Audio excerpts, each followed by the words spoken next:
Here's a little context to the conversation with a dear friend and colleague, Jessica Dawkins. We got all the way to the end of our conversation before I even asked her about roller derby, which is honestly where I wanted to start. So I did some editing and moved that bit of the conversation to the beginning of the episode. I want to give a shout out to my daughter, Ryan, for the quick editing. Jessica and I have been rolling strong in the history world for a decade plus. And if you know anything about me, you know that history matters a lot to me. I find lessons in history, certainly. But there's another thing that I find, and you hear this in this conversation with Jessica, is history as liberation. I was looking forward to recording this with her when we first did the interview. Listening back brought me a heck of a lot of joy. Jessica's my definition of a fellow traveler, and that's what the conversation from the Crossroads is all about. Finally, as I roll into it, I want to remind you to subscribe at longlivetheabb.com. Those who want to support the podcast, become a paid subscriber, a member of the Crossroads community. That not only tells the algorithm that you value thoughtful discussion about the ways we navigate the world and the intersections where we meet. It also says, thank you, Bob, for this work you're doing, talking about community and the goodness of life. Here's Jessica Dawkins. Her walk-on song, Billy Joe Shaver's Sweet Mama, the Allman Brothers' Dickie Betts version from 1975's Win, Lose, or Draw. It's fitting for a child of the 70s. It's also her roller derby nickname. But I'm not going to let you go without talking about roller derby. I was going to say, you're going to So the piece that I want to talk about is, I want you to, let's talk about roller derby as something that is historical / cultural. Like fit it into the, it's a rock and roll kind of culture kind of thing, right? It's television. I know you are one of several women our age, including a dear punk rock friend of mine from back in high school, lives in Seattle now, who started or founded leagues and were in leagues. So let's talk about roller derby. Okay, well, you can't talk about roller derby without talking about music. We may start this. I may move this to the beginning. Yeah. Roller skating and music are intricately tied together for me. I grew up on a farm. There was a roller rink in the, next big town over. And my mom was always taking us to the roller rink. She would skate. We would skate. Also, like New Year's Eve, I remember lock-ins. It would be overnights. And, there was a bar near the skating rink that my mom liked to go to. And so she'd drop us off at the rink and she'd go drink at the bar. And, then we'd go home after. I met my best friend in the roller rink. Oh, by the way, it was called, we would say it, Acawayala, which is in Spanish, acá y allá, which means here and there. Here and there. I will never know why our skating rink was called the Acawayala, but we always call it the Acaway. So when I was 12 and this girl was 11, we met on the cafeteria tables where I was getting Twizzlers and she had a nosebleed. I always remember the section of the roller rink that was closed off for dancing, and her sister was always on the dance floor. And so I met my best friend when I was in 6th grade and she was in 5th grade at the roller rink. We spent an overwhelming majority of our time there. Racing, I'm a great skater. I mean, I've had skates on my whole life. So it was 2004, and she and I drove from Louisville to Austin, Texas for the South by Southwest Festival because my boyfriend was in a band that was playing at South by Southwest. And so we drove, and I'll never forget it. We made a mix CD, which I still have, titled September 2004. The Eagles of Death Metal had just come out with a new album. We tore that apart. Anytime we do a road trip, we always start off with Roll Me Away by Bob Seger in the car. We have these car trip memories in our lives. So we go down to Austin where my brother lives, where my brother is a drummer in a metal band. And we spent the week, a few days really, at South by Southwest. And that was, we went to a bar called El Camino. And during the festival, the Texas Roller Girls had a table there. And they were in their uniforms and in their skates. Now, in 2004, MTV was still alive. but it was hardly music anymore. And they had a new show on TV about the Texas Roller Girls. Now, growing up, we knew about roller derby like we knew about WWF wrestling. You know, the Thunderbirds were on TV. It was all staged. They were skating on a bank track, which is up. So they would flip over the rails and stuff like that. So it was different. We were like, what? But these girls were rock and roll, tattooed, booty shorts, tough as nails, cool as hell on skates. And we spent our whole night just me and her, especially because we grew up at the Akawai, just talking about this. And the whole drive home from Austin, from South by Southwest, we were like, I would say the roller derby started in my car, because we were like, okay, what do we have to do? How do we have to do it? Flat track is not like bank track. Her mom was sick at the time, and she passed away from cancer in the spring of 2006. And so on that drive home, Jenny was like, I can't do anything while my mom is sick. I have to, wait till this passes to be able to really do it. And I was in the middle of community college at the time. So it was like, okay, we're just going to put a pin in this idea, but start gathering information. The Derby City Roller Girls are one of the first 25 teams in the nation of that resurgence that came after the Texas Roller Girls were on TV. So Naptown, Indianapolis, beat us by about 6 months. But we were a very early team, started in the spring of 2006. And when we started, let me tell you what, absolutely no one would give us access to anything. No rinks would let us practice there. We ended up skating at a community center. We finally got a rink, but he wouldn't turn the heat or the air on. We were a liability from the start. Now, we were also 27 years old, in matching satin jackets, tough as nails, rock and roll. I was the only person in roller derby that didn't have tattoos. We would show up to the bar 25 deep with no pants on and matching jackets and drink everything brown in the bar. Like we were the coolest girls in town. And then we would show up and produce our own bouts. We had to navigate ticket sales, beer sales, merchandise, PR. So we started a business as entrepreneurs. And this is why I put roller derby on my resume. Sure. Because we started a business and we're the athletes, training 2 and 3 days a week, 2-hour practices with no heat or air conditioning, physically putting ourselves through a lot. And I mean, I was on the radio and waiting tables. I was never in a team sport. So many of we came from all over the city. There were lawyers. There was a pastor, secretaries and doctors and nurses and historians. And then you put us all in a room and we had to agree on something. It was a lesson in team sports for most of us that had never been in one. And that was, as an adult, really eye-opening on Grace, for sure. So we started a business and trained as athletes. And then we all had our monikers, right? I'm Sweet Mama, which was my karaoke name before my roller derby name. I just thought I can't have more than one nickname. So we produced this cultural addition to our community. And I mean, we had after parties that the fire marshal people had to leave before new people could come in. We started it all on our own from the ground up. We hit a lot of closed doors, and the stigma and the judgment of strong, empowered women was very clear, mostly from other women. And bringing this back to the field. And again, all of it was to music, right? So if I went up to the line as a jammer, I had my own jammer song, which was I Want Candy by Bow Wow Wow.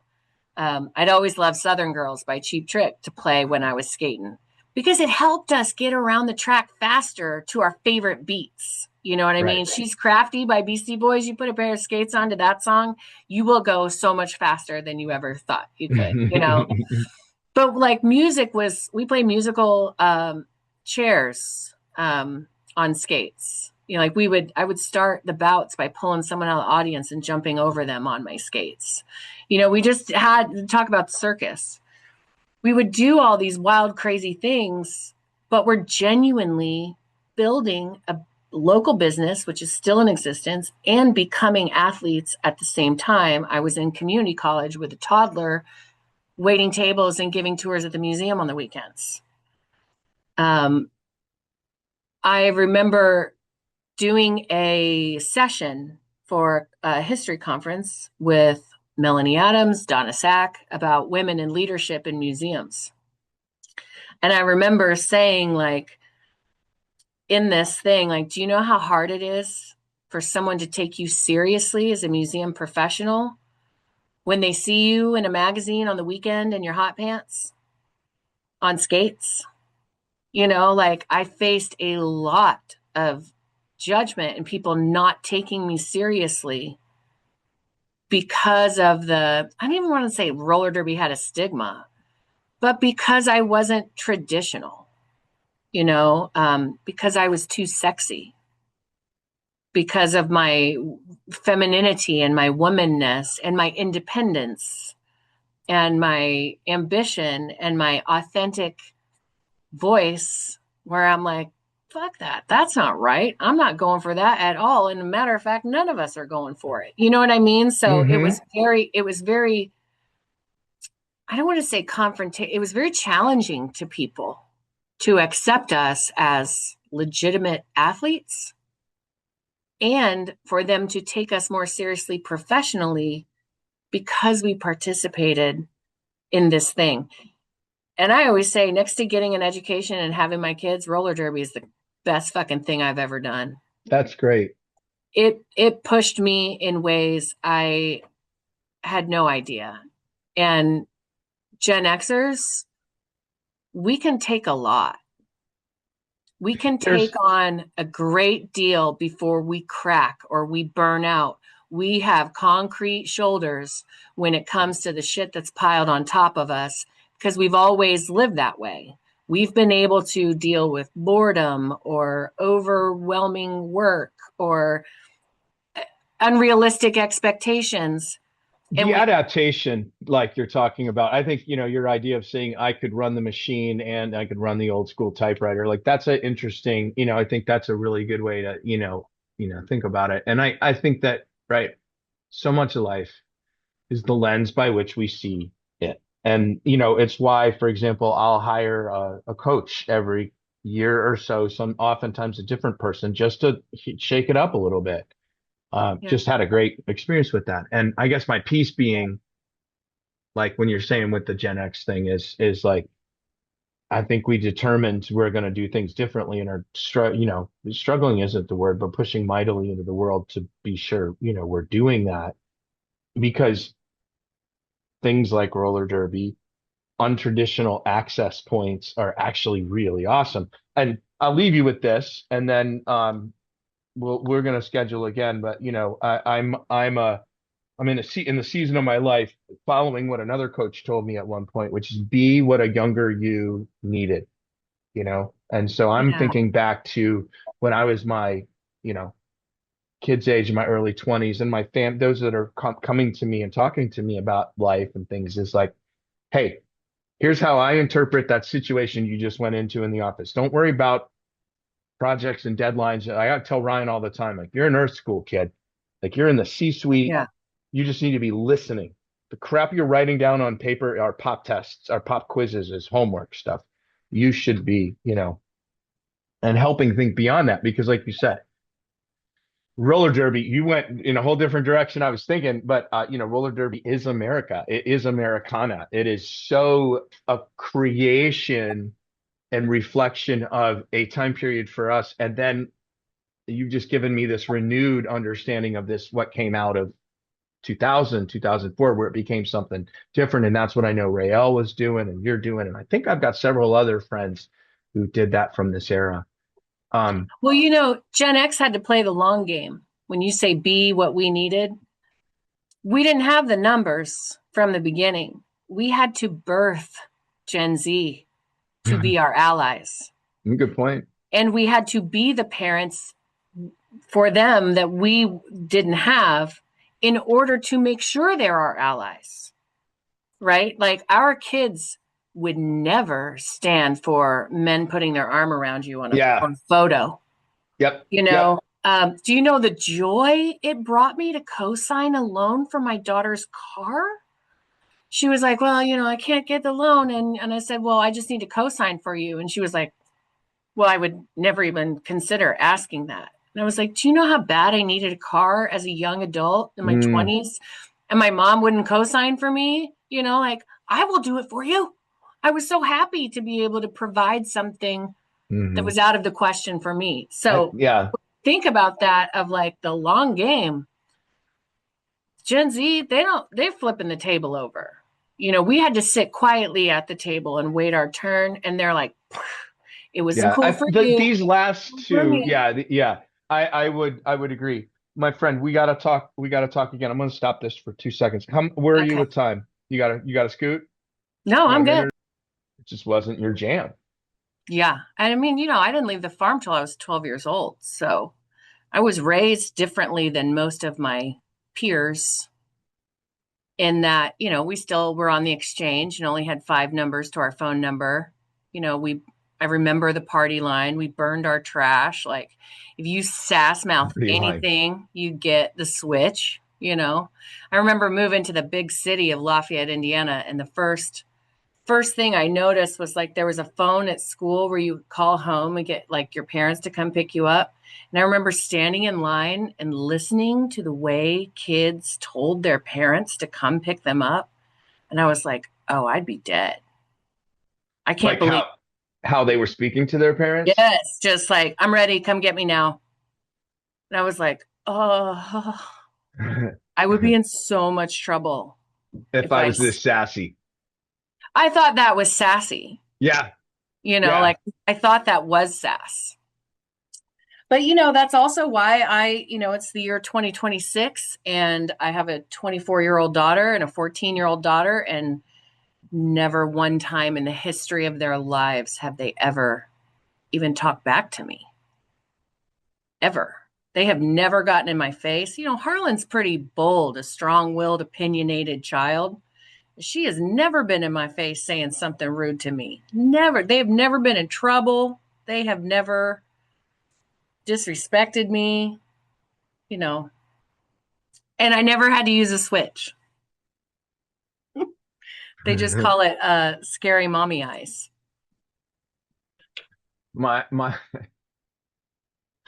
mom had a back eye.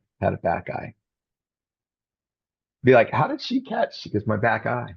Yeah. And it was like, so I remember when I was really little, be like trying to look to see her back eyes because does she know?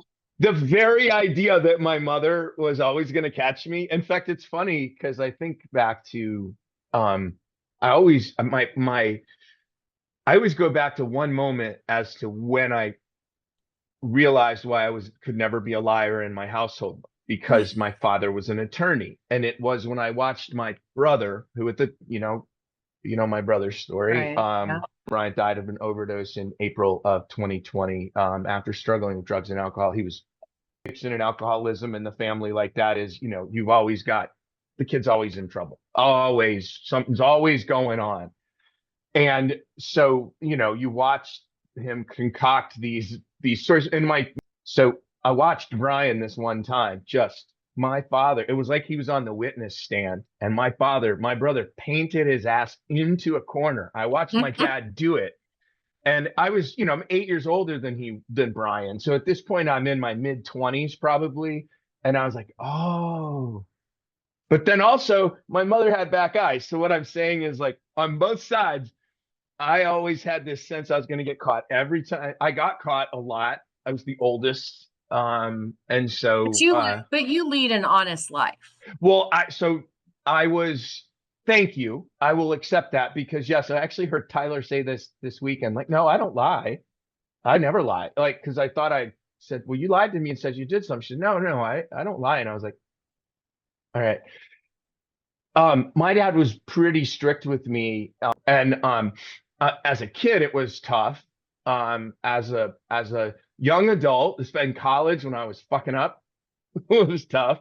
But as a, like a making my life career, building a family, everything else, yeah, it was really good for me. I Um, have a lot of friends that have kids and they're always like, "You're so mean," or "You're so strict."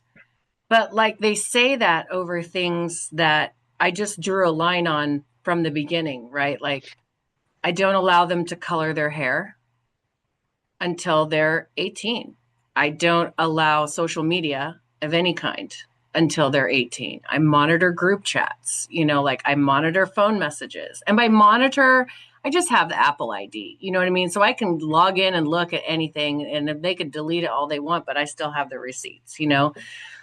So they don't even try to mess around. But also, I remember like when I was waiting tables when Harlan was young, I think she was about 2 or 3 at the time. And there was a mother and daughter, and I gave them their to go box. And I said, this will heat up really well in the skillet. And the little girl was like, "Mommy, what's a skillet?" And she said, "That's what people used before microwaves." And I remember thinking, like, well, there goes the microwave. I will never have another microwave in my house.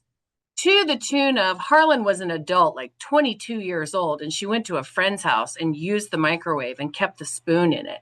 Like she just literally doesn't know how they're used or the rules of them because we just don't have them. You want to heat something up, you use the tools that we have, which ain't a microwave. So it's not that I've been strict but I just like drew a line on how they were going to learn the tools of the world, like, I mean, the hair color thing, everyone always asks me about it, but it's just like, you know what? You're naturally beautiful. Your hair is gorgeous the way God made it. And if you want to dye it blue, you do that on your own time. But as long as you're still mine, you will be natural the way the Lord made you. Like that's just, I just draw a line on some things and I just don't bend. It will. Harlan was like 16 before she got a cell phone. So I don't think I'm mean. I don't think I'm strict, but I do. Oh, like obviously no screens at the table and especially not in a restaurant. You will never find me, even when my kids are little, sitting at a restaurant with a kid on a screen next to me. No, you will sit here and learn how to converse with the adults or act, Granny. I always pull out of what Granny said. You don't show your ass in the public. Like you sit there nice. respectful and you don't run. I always had them in museums, so they always have known how to comport themselves around precious artifacts or strangers or hospitality. You know what I mean? Like I just raised them in a way of risk. I don't know. I guess respect is the word, but I just drew a line on some things because I never wanted anyone to be able to like walk past my table and see that that's how my kids entertain themselves. Yeah. Like they have to be able to sit alone in a room full of Yep. adults Yep. and chill. So I don't think I'm strict or mean. But I also have the two most well behaved children of anybody I know. They're kind, they don't lie, they know how to act, they know how to shake hands and look people in the eye, and they know what's expected of them, and there just ain't no back talk. Otherwise, they get scary mommy eyes, which is like the look. So The look is all it takes. the question. Okay, so it's now 24 and 14. The girls, Yeah, your Harlan's daughters, 24 in July, so I guess she's 23 and but 14. you'll take they get a 10 year gap there. Yeah. Um, you know, the intention wasn't to sit and have like motherhood actually was on my list of things to talk about actually with you, sweet mama being your moniker. But what I was going to say is, that the concept of what we're doing here is conversation from the crossroads of Southern music history and culture. But that is me, right? I can make that, whether or not the person I'm talking to is from the South or whatever. I'm bringing that there. Yeah. That's we're going to talk about the South because of like who you are culturally, as well as where you have lived, Indiana, Kentucky, right on the border. It's interesting. We'll talk about that in a second. But what we're the idea being what makes us us, and how do we become who we are, and including, frankly, how we break cycles with our own children. Uh, Yep. you know, I just found this note from my mom in my archives. And the first half was really awesome. And then at the end, man, it is this. She didn't even tell me what date. I can't imagine. It was high school, probably, or maybe middle school, but it was this whole rant about, until the family has Jesus, we're not gonna be a family that has joy or some shit. I'm like, and I'm reading it now in the back thing, going, man, that I was really trying to be nice in that environment with some of the things that were coming. My parents were wonderful people. My younger brother was a wonderful human until drugs and alcohol, and that came after I moved out. My sister was a tyrant. It was a hurricane, and so that was just a tense environment all the time. It was just a real interesting thing, like with my kids, trying to keep that sort of emotional availability with them. I was the same. I was strict. Boundaries are good. Yeah. Boundaries are really good when you're a kid. Boundaries are great for creativity. Like it's the blank page often that does it. And with kids, like I always said, and I believe this to my core, like if a situation is fucked up, you know, an adult situation is fucked up for children, it's not ever the kid's fault. And it's up to the adults to sort of ameliorate the situation or whatever. What we are doing, I think, and you've been very fierce about this, is raising our women, our daughters, to go out into the world and do it right differently, I Yeah. think, than you were, certainly than the messages that I heard growing up. And that was something I wanted to talk to you about, legit. Well, I love that you say that because, like, I remember being very young, maybe second or third grade. And again, I was on a farm, so pretty isolated. And, we will get back to, I will absolutely talk about how the South has had such a major impact on my upbringing and my life and my parenting, in that I remember thinking at a very young age that it was not my fault, that I was born into it. It's such a mature, wise thought for a 7 or 8 year old child to know I just have to turn 18. Like I just have to live in this. This is not my fault. I did not cause it. I just happened to be born into it. And so I was always biding my time. I always talk about my granny because she always lived in the house with us. She was always around. But my mother is the last born on a mountain ridge. Sorry, let me silence this. My mother was the last born on a mountain ridge for over 200 years. So my brother and I are the first generation born off this mountain in eastern Tennessee and what would stretch into western North Carolina. So we have, going way back, our maternal line is Cherokee to western North Carolina and eastern Tennessee. So my Roane County, McMinn County, that whole area, Harriman, Rockford, that's where my family comes from, going back to 1780. And then I couldn't get much past there because I'd have to go to North Carolina to do that research on where they're in western North Carolina. But by the turn of the century, they were all on what would become the Tennessee state line. So what would have been the state of Franklin Well is played. my people for centuries, right? And so even though we lived in Indiana, which was just by happenstance of who the women in our family married, My mom was born in Tennessee, but she came up to Indiana when she was young, and I was born in DC, and my parents lived in Indiana. But everything about our family culture was connected to Eastern Tennessee. And I think a lot of the having my grandmother in the house and having a very young mother. My mom was 18 when she had my brother and 19 when she had me, and was divorced by the time I was 6 months old. So I had a very young mother and a grandmother in the house and an older brother that was an Irish twin. We're like 15 months apart. So that kind of family culture they brought from the South. But that culture was what happened to the people that didn't relocate, right? So in our particular family line, when it came to Indian removal, the men chose to take the walk, and the women and the children hid in caves for 4 months until the hunters were gone. And a neighbor would sneak food over there. I've actually found this documentation at the Kentucky Historical Society, which when I was there, I was really surprised. I was just like doing family research, genealogy research, and found this document about them hiding in caves. So and the two men that went west died on the trail.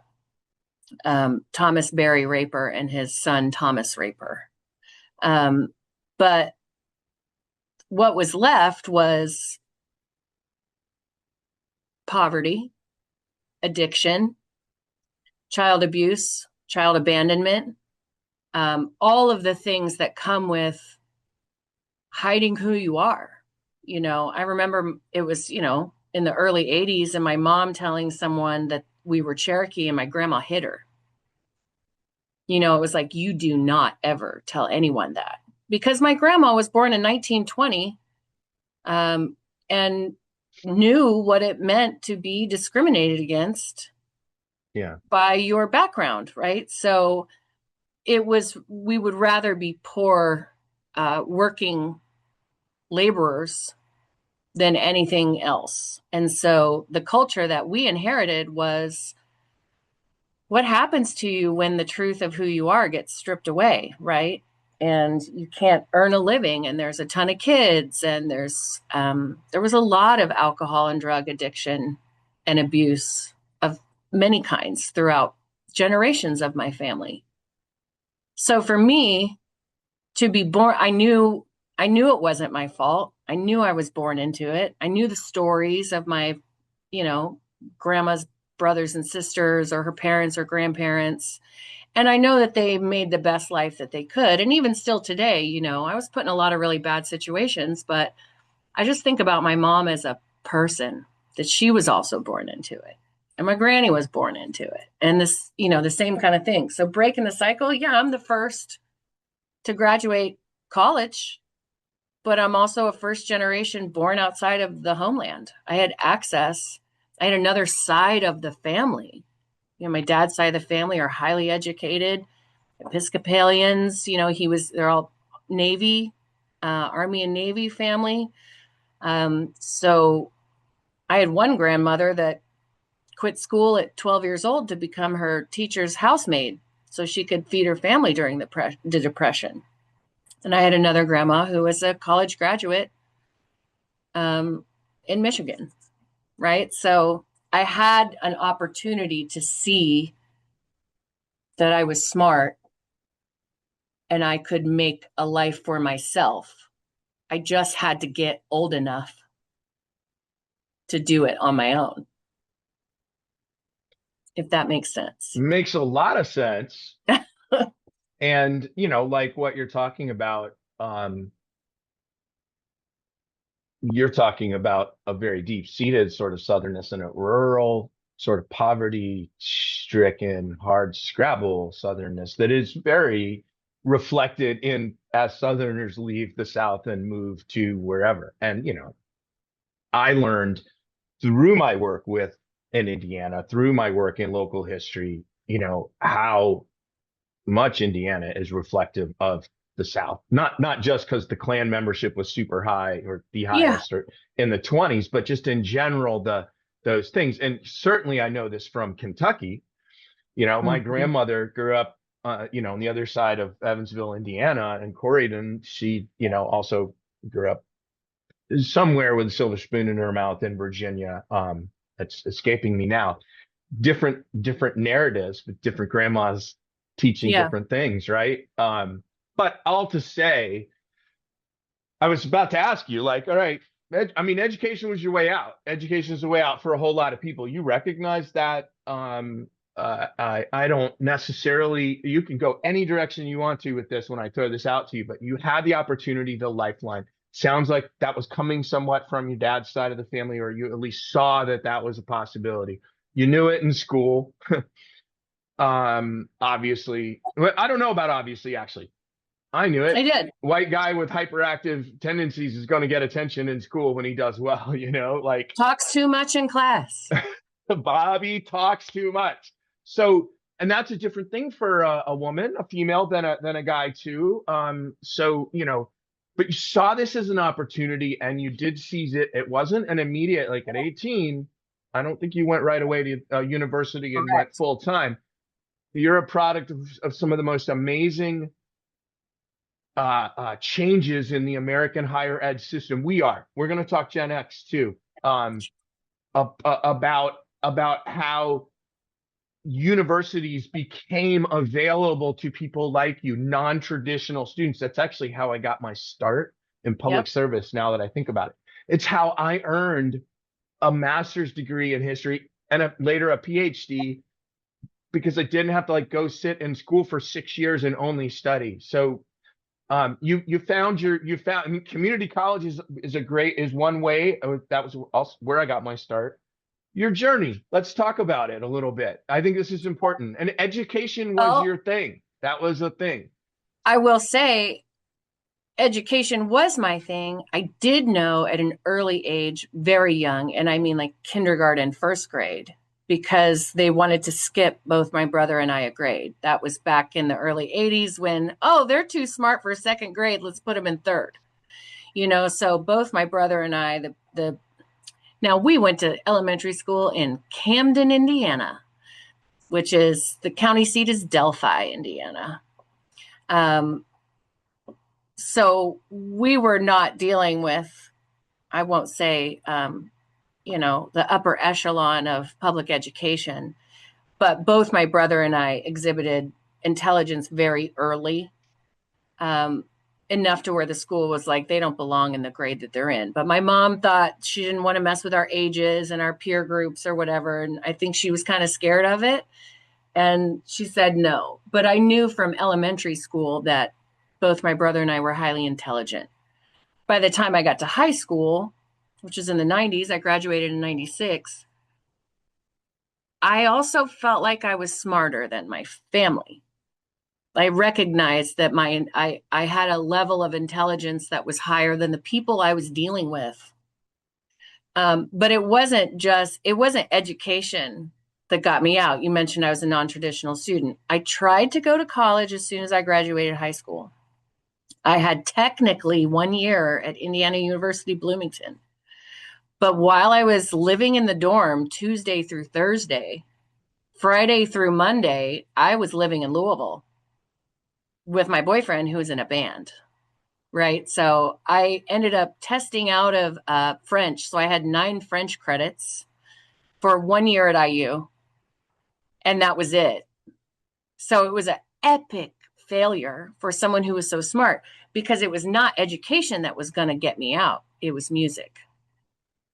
And this is where we bring it back to, because I had a young mother who was born in 1957, my earliest memories were like 1980, 81. Like, I can remember her putting records on. I can remember 8 tracks in the car, cassette tapes.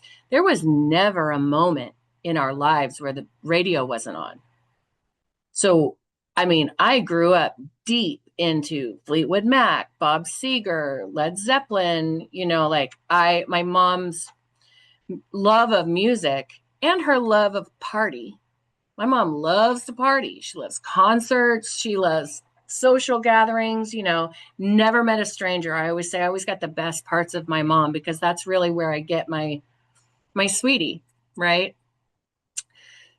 There was always music on. And I'm the youngest FCC licensed DJ in the state of Indiana. I was on air as a radio DJ at age 15. And when I was in high school, I think I was 16. The local like pop music station, Z96, the morning show people came to my school and like pulled me out of class. And they were like, we heard you on air and we would like to offer you a spot on our morning show. So Wednesday mornings, I would get up at 6 a.m. when I was 16 years old and walk the mile to the radio station, because, your parents didn't give you rides back then. They sure as hell weren't going to get up early to give you a ride. And I walked to the radio station, and I was like the high school color commentator on the city's pop station. And so by the time I was like 16, 17, I was working in an oldies station, of course. I was working at the pop music station. I was waiting tables at the local diner, and getting straight A's. And so my way out was music, because I grew up on MTV.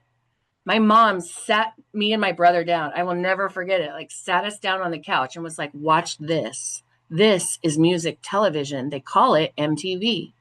When Thriller debuted, it was like, okay, everybody get done. Like, sit down. This is big deal. You know what I mean? So like, I was fed MTV and Nickelodeon, and I thought I wanted to be an MTV VJ.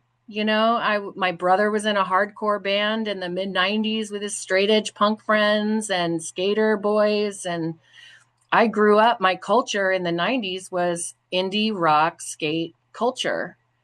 And that was my way out. My boyfriends were always older than me and in some band.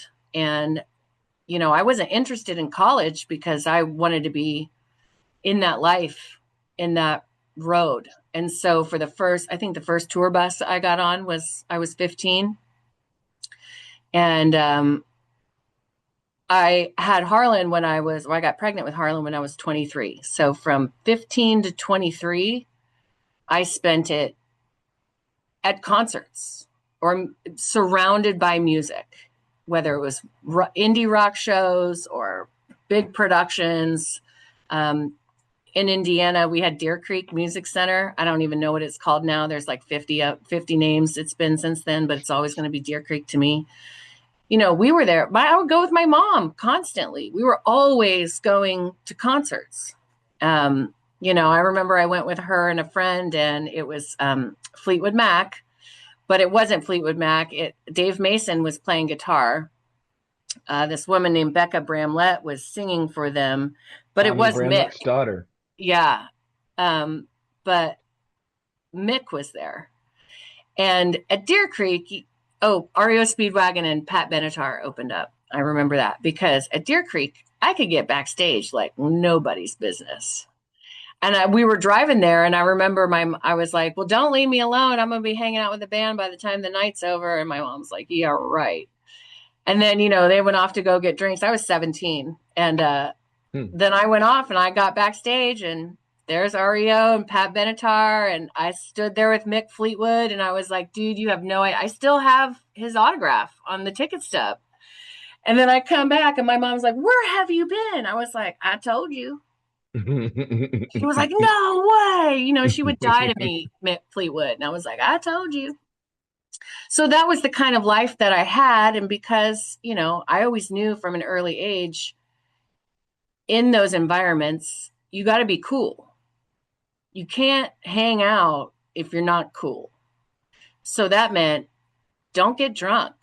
I didn't drink. I never drank in high school, because it was not only, did I have a family history of drinking, but like, I couldn't hang out if I was going out underage drinking. I was a liability, and you didn't know what anybody was going to do to you.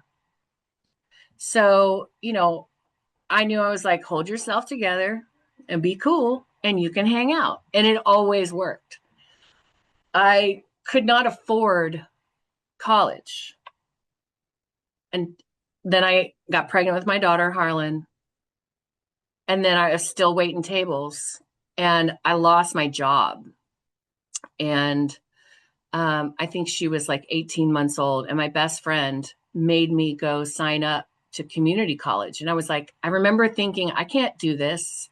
This is for myself. How selfish of me to go to college when I have a baby to take care of. And my friend was like, no, you don't understand. Like, she's going to need you to be home when it's her time for homework. And if you go now, you'll be home. You'll have a professional career. You'll have a pathway when she needs you to be there. And I was like, oh, well, I never really thought of it like that. And so I applied. And because I had a dependent, I was now eligible for financial aid. And so because I had a child, I could afford to go to community college. The first semester I was there, my first year I was there, or actually it was the first year was covered by financial aid. My second year, I got a scholarship from the Archdiocese of Kentucky because I was the only person that applied for it. And it funded my second year. And when I was in there, it took 5 minutes for me to realize I was so in love with learning. It was how my brain was wired anyway. It was like this major function of my being that I had not paid attention to for so long. And I just got a little nibble and I was like, ooh, oh, learning is so fun. And it didn't matter if it was math or astronomy or history or women's studies. Like, I recognized that I wanted to learn. I wanted to learn more, but not just that I wanted to learn. I had an opinion about it. And I realized as I was challenging my professors because of my life experience, I realized it was the professors I wanted a relationship with, not my peers. And they were the ones that had the information I wanted to know. And so I would, find mentors or talk after class or challenge them in ways that they did not always appreciate because I had a different I was 26 years old by that time I had started. And then I won my scholarship. I applied for a national scholarship from the Jack Kent Cooke Foundation in Washington, D.C. He owned the football team, now known as the Commanders, and many media companies. And when he died, he left his fortune to scholarships. And there was one specific scholarship that was available, and it was called the undergraduate transfer. You had to be a non-traditional student in community college who couldn't afford, you had to demonstrate need, transferring to a 4-year. And there were, I think, about 1,500 applicants from across the country and the world. They awarded 32 scholarships, and I was one of them. And it fully funded my bachelor's and my master's degree at 100%. So all of my schooling, all 3 of my degrees, my associates, my bachelor's, and my master's were 100% paid for. Wow. Because I was a poor single mother with straight A's who loved learning. I knew what I wanted to do. I found history, and I was adamant about that. And I was a good writer. I asked them early on, why me? Let me tell you about the imposter syndrome being in that room with those 32 people. Because I was just poor white trash from Indiana. You know what I mean? I wanted to be a local historian. These are like neuroscientists and brilliant minds that I was like, what am I doing here? And she said, when I asked her, like, why did you pick me? She said, because it was the most honest writing we had seen. We had to write like 10 essays. And so there was a lot of writing involved in the application. And I learned early on to be honest in my interpretation and my perspective and say the hard things. Say the quiet parts out loud, the elephants in the room, and respectfully, of course, but that my honesty and my integrity were the key to my advancement. And I've just kept that with me. I mean, you know how many times I've lost a job for standing up for what's right. I don't care. You know what I mean? Like, my integrity is intact. I may not have always made the right choices, but they've been honest ones. So let's talk a little bit about that. I don't want to get too much into imposter syndrome. The thing I want to just share, like, put a sort of end on that one. You were talking about academia and like being back in school, and I've got a really good friend right now who is back in school, and he's a couple of years older than I am. You know, I think late 50s, maybe even might even be 60 by now, but just his mind just exploded, and he's sending all these things, and it's just like and I know that feeling, right? Like having, undergrad was my slog. It was supposed to happen. The 2 times I did graduate school is 100% my decision to do, and totally know what you're talking about. The one thing that I learned about being in a room full of 32 geniuses, or, whichever, right? I don't even know that I learned this, but the thing I feel about it is always like, you know, um, I'm really only competing with myself. It's one reason I never got into like academic type competitions. I remember one time going to academic games. Do you guys have those? It was on the Civil Maybe War. they It did. was on the Maybe they Civil did when I War. was in school, but I was I was, too yeah, busy. my parents are always like, why don't you do this? I'm like, because it's nerdy. Like, and actually was kind of would be cool. But I just I like was a that was spelling bee winner. I was too. I Yeah. was too. And to fourth and fifth grade, I went running out crying when I missed the thing. I vividly remember that. The piece though is like that's it, right? Like, because I'm in competition with myself, and I think that like knowing you, like leading with that. No, this is who I am. This is how I got here. And I appreciate you giving me more context to your story. I had sort of pushed a whole bunch together. Um, but like education, like you left home to join the circus. You joined the circus, you got pregnant, and realized maybe the circus life isn't the best for what you were trying to do, and found your way in school, an accessible education, which is what community college is, and went from there. So you went from where was community college? Which Louisville school? here. Okay. And what was the name of the school specifically? Louisville Community College? When I went, it was called the Jefferson Community College. Now it's the Jefferson Community and Technical College. So they always Okay. had a tech side. They just added it, but we call it JCC. Okay. And then you matriculated to the University of Louisville, Yes. which is a public institution, right? Yes. Yeah. Okay. Okay. And I got a history degree, and they did not have a public history program. Yeah, They, they didn't we don't have, need yeah, we don't yeah, need to talk about the distinction with public history yeah. here. I don't want It to was go a down that standard, path.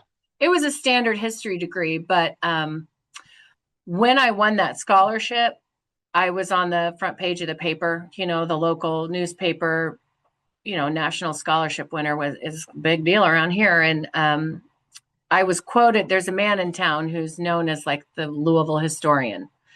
He's been known for it as long as I've been around. But his name is Tom Owen. And I was quoted in the paper as saying, I want to be the next Tom Owen. And someone gave him a copy of it. And he was working in the archives at U of L at the time, and got my number and called me on my landline, and said, who's this little lady trying to take my job? And he invited me out to lunch, and we went to lunch on campus. And he was like, tell me what you want to do. And I was like, I want to be a Louisville historian. There's no Louisville History Museum. And I think the stories are incredible. And I don't know anyone that wants to do that for work. And so it seems like it's a solid career path for me locally. There can't be too many people here that want to do that. So, and I think what you do is fascinating. And he said, well, I think that's nice, but are you willing to move? And I said, no. And he said, I was like, my home is here. You know, my family is here. My home is here. And he said, well, then if you want to be a historian, no one's going to hire you. If you want to work in history in Louisville, then you're going to have to work in a museum. And museums don't hire historians. They hire educators and program developers and fundraising consultants and membership coordinators. And I said, well, no, I've been to the museums here. I visited them all in my early, community college when I knew that's what I wanted to do. I went through them all and I hit so many walls. This is not how it's done. I was a young, ambitious lady in my 20s. Remember, I was also a roller girl at the time. We'd started the roller derby league. So it's on my notes. If they saw me, they saw, I was a roller skating waitress, not an academic historian. Also, our history in Louisville is kind of privatized. It's either told through historic house museums or a historical society that as a young student, I didn't have access to. It was difficult to access. And so I hit all these walls, and I remember telling Tom Owen, I don't want to work in a museum. I want to run the museum. I want to change the way the museums are because I can't get into them. And there's no, I felt the prejudice and the inaccessibility because I was not from that world, not because I wasn't smart enough, but I don't know. I kind of liken it as did you ever see I, Tonya? Yes. I'm familiar with the movie, yes. Where she didn't have the right clothes to be considered a good skater, even though she was a better skater. That's kind of what it felt like. Right. And so I said to him, I want to run the museum so I can change the museum. He said, oh, if you want to run the museum, then you need to know business. And so I was like, great, thanks. That's all I needed to know. And when it came time to go to my master's degree, I was, like I said, I was like magna cum laude. I had perfect grades. I was very successful. And I was like, well, I'm going to go get a business degree. And they're like, please, no, we need you in this field. I was like, I'm in the field, but I need more skills. I did not want a doctorate. I did not want, no offense, to know a whole lot about one thing. I wanted to know the basic context and concepts. I was very interdisciplinary from the start. I wanted to know a little bit about everything. If I had astronomy class, I wanted to know about the astronomical history of Louisville. If I had women's studies, I want to know the women of Louisville. You know what I mean? I wanted to know all the different pockets. So when I went for a business degree, my advisors were like, oh, we're losing you. And I was like, no, you're not. I'm going to do exactly what I want to do. And it worked out in my favor because then when it came time to interview, and to get jobs, it was, I am a historian with a business degree. And I was willing to make choices and be able to run a business that were respectful to the historical integrity of either the site or the story, but also be able to manage personnel, write a budget, change management, all those. I could speak the language of my board and my supervisors, my bosses. Right out of the gate. That's the piece that I'll tell you for my own transition was, and I know this, it takes humanities graduates a couple of years to adjust to the language of what business is, whether or not you're going into for-profit world or going into, in our case, nonprofit businesses. I teach this, have taught this before, and, nonprofit is not a business strategy. It's a tax classification. And, you brought in automatically ability to say, okay, I'm going to make this pivot to bring these skills in. So let's talk about leadership. Let's talk about you're a very proud Gen Xer, as am I. And I think one of the things that I've noticed about you and others, when we think about ourselves in terms of our generation and any sort of group that we associate with, affiliate with, right? You and I as historians, music nerds, or Gen Xers, right? You're like, okay, there's other people here are seeing the world with a somewhat similar lens because we had this similar, somewhat, experience. I watched MTV, like for example, right? Um, but I think there's also been, and I have felt this, we're a tiny generation sandwiched between a couple of really large generations, the baby boomers, then the Gen Y and millennials, and now we've got the Zoomers here. We have had to navigate a lot of different personality types generationally there, and so as leaders, it's made us a certain type of leader. I feel like. Some of us, right, we grew up in the old school. This is how you do it. You must do it. You must sacrifice and do this. And we've become, I feel like some of us are a little more empathetic, as a result of that and what, was there. It's very interesting final piece. I'm a little bit non-traditional to these things too, like my path, even though I went directly to college and finished, was a little non-traditional to getting in here and learning these things is what Richard Josie, our dear friend, and he's a guest, calls Earth School, right? Oh yeah. That we're always in Earth School. We're always learning. We need to commit to that. And so I guess that's the piece, right? As these things matter. So culturally, obviously it matters. We can talk leadership, but I'm really thinking about what I love you talking about is like these lessons I was learning in history or in school and how they were applying to me. I mean, that's pretty much exactly how I am as a learner in Earth School in general, and so I'm attracted to that quality in you. Yeah, like, look, we can talk at this point Gen X leadership. We can talk being a woman in this scenario. Gen X leadership, feminism, like all of these things sort of all fit in. Off your point. So I'll say. The first thing I noticed in my first leadership role, it seems so silly, but in my first directorship, I began as a program director, and my boss went on maternity leave, and it was her first child, and then she decided not to come back, and so I was kind of inherited the position. And that was at the Culbertson Mansion in New Albany, where I was for nearly a decade. And I grew a great deal in that time in a lot of ways. But the first time I realized my Gen X was a superpower as a leader was when we got a new point of sale system. And the gift shop ran on an old cash register. But the tickets were sold on the new computer gateway system, the point of sale system.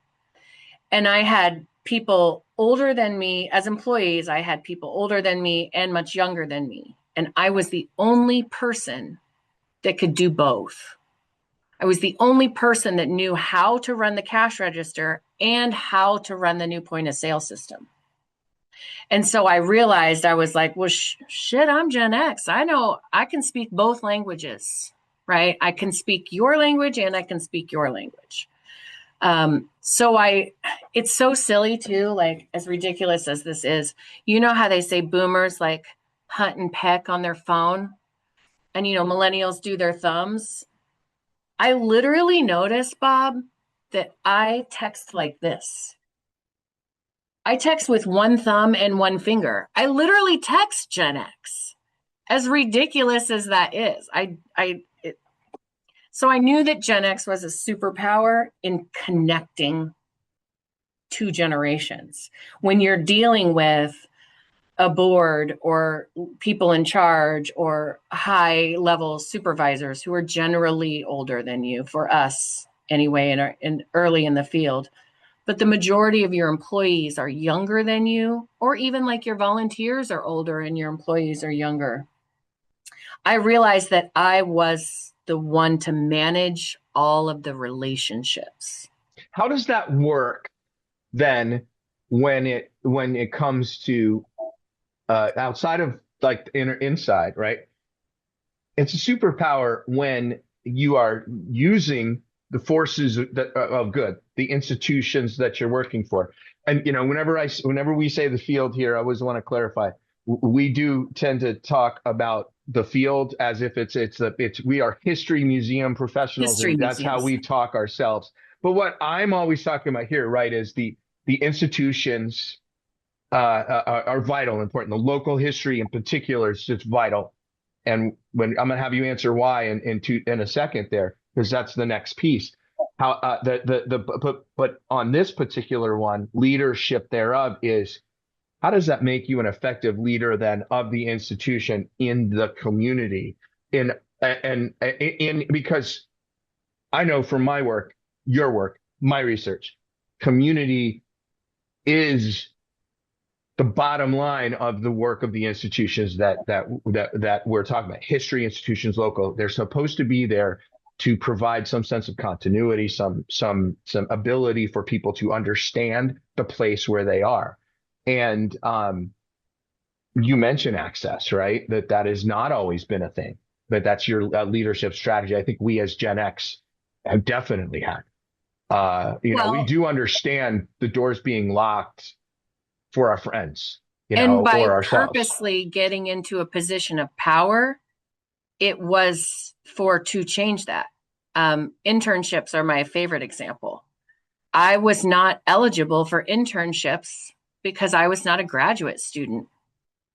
You know what I mean? Like we give privilege to privilege by making our internships graduate fellows or fellowships. You know what I mean? And there are lots of really brilliant, smart adults in community college who deserve the opportunity to start working in their field as they're learning it. And that was one of the first things I changed, was that our internships are open to anyone in higher education, no matter the level. Mine, I'll tell you mine, similar thing. It was always a real habit to say, well, let's get an intern and pay them zero and they pay for a class and get a grade. And I was like, no more. We stopped doing that. I stopped doing that well before I left Yeah. because it was before I was, formally employed, because it was like, yeah, no more. For the reasons that you say, like access changed your life. It changed your life and therefore changed generationally your children's lives. Yeah. I didn't really think about that. And it's local history. I mean, it's history. It's the past. It's the thing. So why history? Jessica, why is it so, why does it matter? I know. I mean, I've got my own, if you want me to do something while you breathe and think about it, but like, no, I know the answer. okay. I had like a, Thomas Merton level epiphany. It's one of the things I wrote my essay about. One of my essays about to get my scholarship was that it was my first class, first morning, first day of community college. I had a class called The New Testament is Literature, and a very difficult professor. And our first assignment was, you're going to do a book review. And then he taught us the difference between a book report and a book review. And that was the first time I'd ever heard of a book review. And so it was like, go, it's funny that access is going to come up here too. Go, y'all find a book and we're going to do a book review project. And so I left class and I was going to go to the library, but there's the building I was in was like U-shaped, and the middle of the U had an opening in the front and the back, and the library was on the other side, but that was closed down for construction. Even though no work was going on, it was just like closed. And I didn't want to walk around.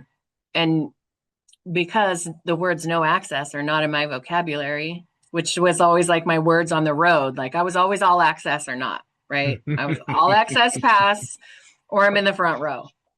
And so I had this like, you can't keep me out of there. And the door was unlocked.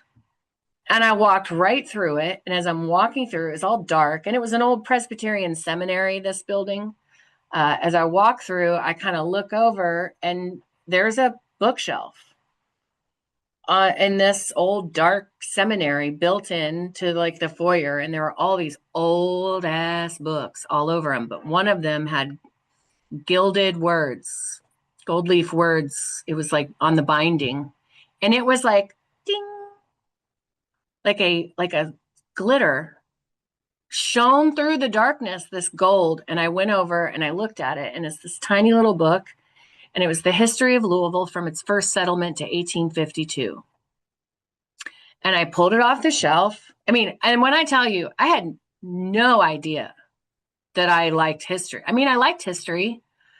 I never had a problem with history, but I liked all my classes, you know what I mean, in high school. But high school at that point was 8 years before that. So I didn't know, I had no idea that I loved history until that moment. And I opened this book, and the first thing that happened when I opened the cover was a map fell out. And it was like created into the book, and it was a map of Louisville in 1852. And the first thing I did was like find my house. And then I looked at the streets and the street names. I was like, this is awesome. And I folded it up and I looked inside, and I opened it up to the story of the first Thanksgiving of the first settlers, and how they were on the banks of Beargrass Creek and clipped greens from the water's edge and sauteed them in bear fat as their big feast, that they made it down to the falls of the Ohio safely. And I was like, damn, like I was just like, oh, I want to be a Louisville historian with this book in my hands, which I then folded up and stole. I just took it. I still have it. I took it straight out of there. And my first paper was on the review of this book, which I read, and I thought it was the most fascinating thing I'd ever heard. To be standing on the same block that has been 10 different things. And that was how I saw it. I imagined my home streets in ways I had never seen it before. You connected the past to place. Yeah. A place that was very real and present to you. And now you've got. But it had so many different lives before connections me. and levels and those things. Yeah. You find it interesting. Oh, I was transported. I was back in time. Now, on the side of that, you know me, I'm a little witchy woo-woo. I've seen ghosts my whole life. I have precognitive abilities. I dream things that come true. Like I just have this in me, right? And so you and Rhiannon. I always thought that my ability to see the past was somehow connected to that, to the ancestors, I could envision it clearly in my mind. Like the place constructed in my mind, and I was there, which is not like a way to be a legitimate, to be seen as legitimate when you're like, I just feel it. That's not how historians work. We rely on evidence. Primary sources. Yes, correct. I take my primary sources, but then I can also like put myself there. It's not that I put stock in what I see, but it grabbed me from the first moment. So why history? Because it just grew out of, like, maybe it was there the whole time. I don't know, but it was a spark and it lit up. And once the light goes on, it doesn't go off. And on top of that, it was a solid career path for someone who was starting school, not having any idea what I wanted to do. It was like, oh, I don't know anybody that wants to be a historian. I can do that here. Like it was just like it was a professional way forward that had a underlying of passion to it. And then I just became annoying, like the girl at the party with like history tidbits. But everybody loves it. I have said for years, people love history. What they have always, when they say they hate it, which is typically in those years that you're talking about, from school through your early 30s, before you've developed some sense of longevity and where you are in the place of things, you don't quite understand that history is more than just the things you learned in textbooks and the things you learned in school. And frankly, like you, I was enthralled in school learning all that stuff too. Like it was not a Like all that was made for me. But I saw myself I've always said, saw myself in a lot of history books. I found, and maybe I'll throw this out to you, but working in, you know, public institutions that are dedicated to this sort of community ideal of access to knowledge and to understanding, as I'll put it, everything from a marker to a museum exhibition and everything in between is an opportunity to experience humanity. It's the same as going to. I went to University of Tennessee women's basketball game past weekend with my family. Right, being at the big game, being at a big concert or festival is likewise creates that. So talking to you, how do you, Jess, build community? Both, like you could talk a little bit about your institution, but I'm actually as concerned with how do you find it yourself? Where are the places you find it, and how does it drive your work, your professional? Because your work, like me, your work is really entwined with your identity and your life in Yeah. terms of how you see the world and what you do. Not like, oh my God, I live to work. I don't think either of us No. live to work, but indeed it is our life's calling that is beyond just consuming it in a book or watching a movie or occasionally attending an exhibition or a symphony, right? I think because I've also always been a waitress, I learned early on that working in a community nonprofit, specifically one that tries to engage people about their humanity, was that a museum is no different than a restaurant in that we hope we get visitors who come in, enjoy themselves for an hour and a half, enough to walk out and say, that was awesome. I want to go back and bring friends. Right. So I knew, because I started giving tours originally, your first job is always as a tour guide, um, that it was hospitality. And it's tourism and hospitality, but I brought that background to it. And so I went from like, welcome, we love to always have you here. You're always welcome here, no matter who you are, to now I carry the philosophy that this place belongs to you. My job is to care for it, but it is yours. And it is for you to use in whatever way you need it. If you need it for healing because of your racial or ethnic background, if you need it because you need a place to have a graduation open house, if you need it because that's where you walk your dog every day, if you need it because that's your quiet place or you want to learn more about something, it doesn't matter to me. So I went from a welcome to what can I do for you? And we have this resource, and my job is to make sure that resource is here for you and your children and your children's children and your children, that it's a resource for the community. And I learned that in ways of like, I will never forget, me and my staff at the Culbertson Mansion, there was a brother and sister who lived in these houses across the street. They each had one. They were very old, and their dog died.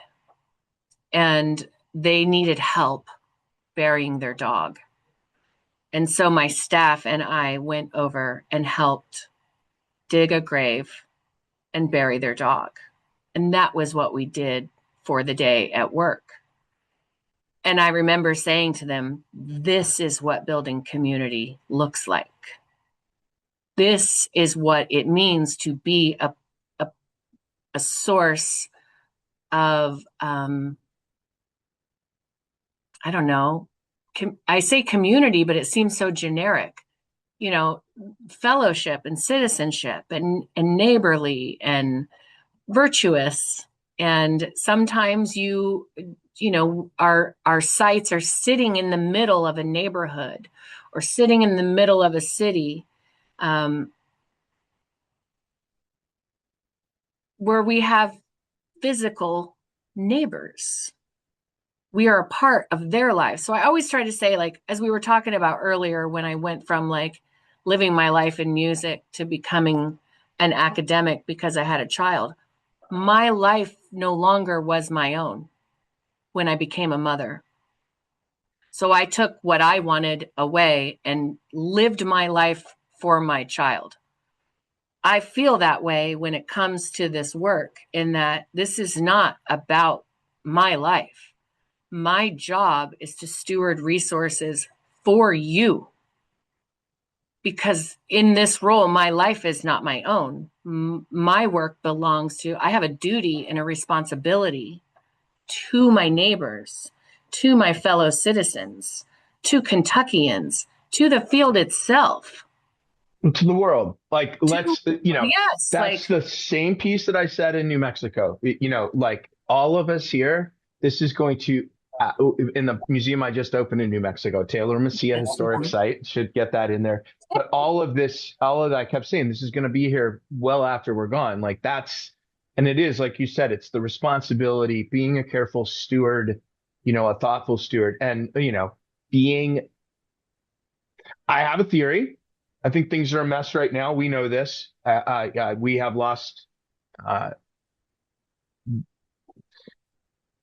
We're living out what Robert Putnam predicted in the early 2000s with Bowling Alone. We're living out this sort of the reckoning with this kind of hyper individualism, hyper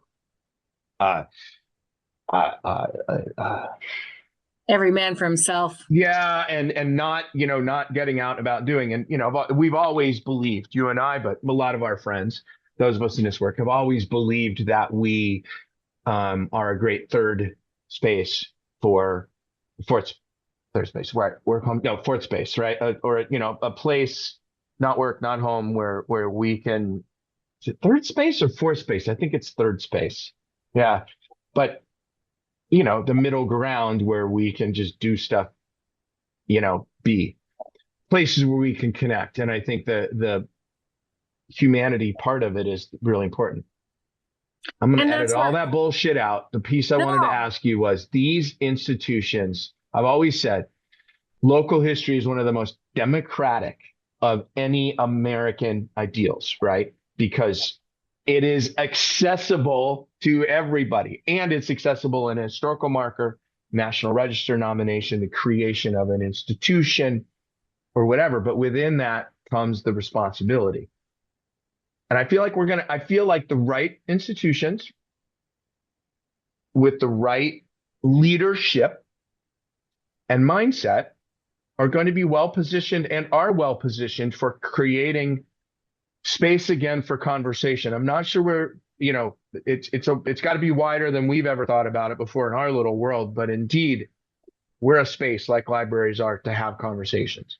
And if we weren't, they wouldn't be coming after us so much right now. Right. If we weren't so trusted, they wouldn't attack us.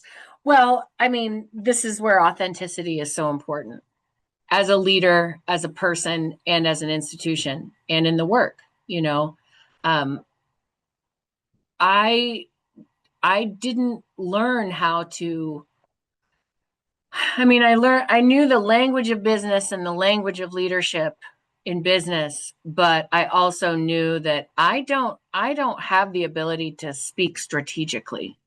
The amount of times I've sat in a meeting where the, leadership team is telling you something without telling you something, and giving you a nugget that's kind of true, that could be misconstrued, that's so like, that kind of bullshit always makes me so mad. And I'd be like, just say such a waste of time. But it's because there were secrets that they couldn't tell you, right? And that's what it all comes down to, is that I've had enough bosses that kept secrets and strategies from the people who were supposed to enact their direction. And I'm not going to do that. You know what I mean? I'm not going to hide the budget. I'm not going to hide it. Not only that, I'm going to post it every month, and you're going to help write it. Remembering too, that this is something that's, I think, is so crucial to the accountability is thrown out the window right now. Like honestly, if you have what we have going on in Washington, I'm trying to not make this timely, so no telling when it's going to come out. But we are recording this in February 2026, and indeed Yeah. things are going just like they were. Good guys are taking it on the chin, and the bad guys are doing all the rampaging they can, right? But accountability is one of those things that has sort of gone out the window. And, we came of age in the era of government accountability and nonprofit accountability. Like, the amount of work I have done to justify the tiniest amounts of things, which is fair. So I was going to say with budget, right? The transparency of it, right? That is, I grew up in that era. There was no question you were sharing all of this because you're a public entity. Now we have, president has refused to share his tax returns, which of course is not public info, but the concept remains that sharing that makes it transparent and accountable to everybody around, including the community who is trusting you with their precious resource. Yeah. Well, and, we were taught, and I learned from my colleagues at the AASLH conferences. I'm thinking of Aaron Carlston Mass right now, who taught me that your budget is a reflection of your values. The moral document. A budget is a moral document. It is a black and white roadmap on exactly what you choose to invest in. Oh man, we could talk so much about that. I don't want to, because I don't want to I want to keep us interesting beyond that. But the piece being, I will just say, as a leader, I take the lessons that I learned of how, and it goes back to my integrity, is that I'm not going to speak strategically. I am going to say the elephant in the room, because I can't make the right decision without all of the information.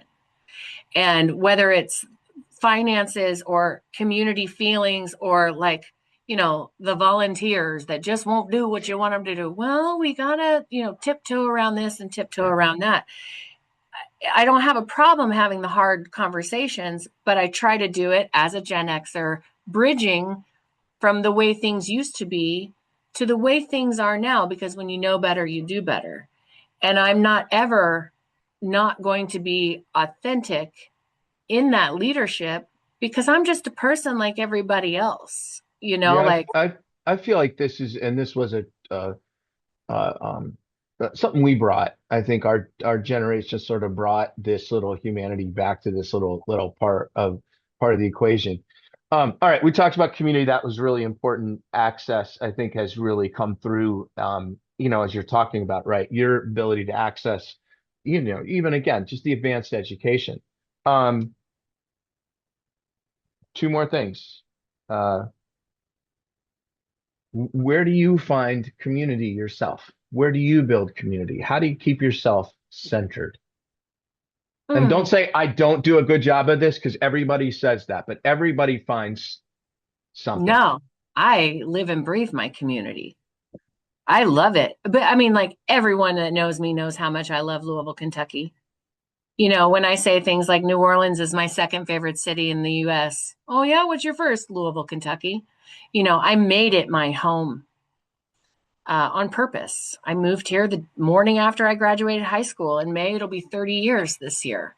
My dad and my aunts and uncles grew up here. My grandparents made their home here. There are the natural world of Louisville is comforting to me. So especially when it's green, Kentucky is just ecologically unbelievable, amazing. I went to this lecture, a UK scientist had on the 10 ancient seeds of the world, and 3 of them are from Kentucky. 3 out of 10, this place is a portal. It's magic, It's just, I feel that way about it. So when I want to center myself or feel Louisvillian, it is when I am out in the pulse of the city, whether that pulse is in the woods or the local park or on a patio having mimosas or margarita. Especially in the springtime, and this city has, we're very seasonally activated.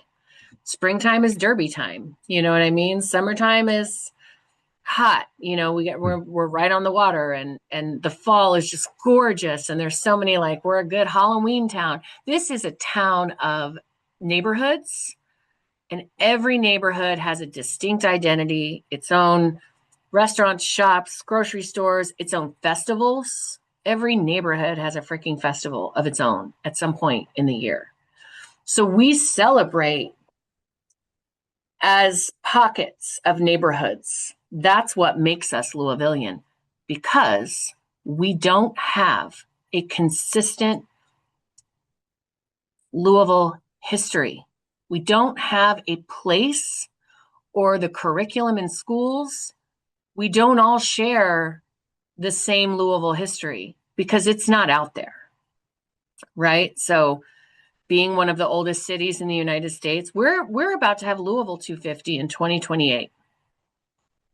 It's a 250-year-old city, and we don't have a history museum.